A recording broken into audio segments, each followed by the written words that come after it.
ابن جریح نے کہا کہ حسن بن مسلم نے مجھے خبر دی، انہیں طاؤس نے، انہیں حضرت عبداللہ بن عباس رضی اللہ عنہ نے، انہوں نے فرمایا کہ میں نبی کریم صلی اللہ علیہ وسلم اور ابو بکر، عمر اور عثمان رضی اللہ عنہم کے ساتھ عید الفطر کی نماز پڑھنے گیا ہوں۔ یہ سب حضرات خطبے سے پہلے نماز پڑھتے اور بعد میں خطبہ دیتے تھے۔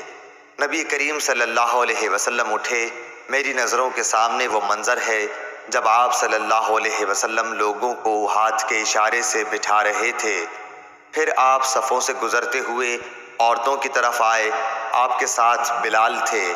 آپ صلی اللہ علیہ وسلم نے یہ آیت تلاوت فرمائی، اے نبی صلی اللہ علیہ وسلم، جب تمہارے پاس مومن عورتیں بیعت کے لیے آئیں، الآیہ۔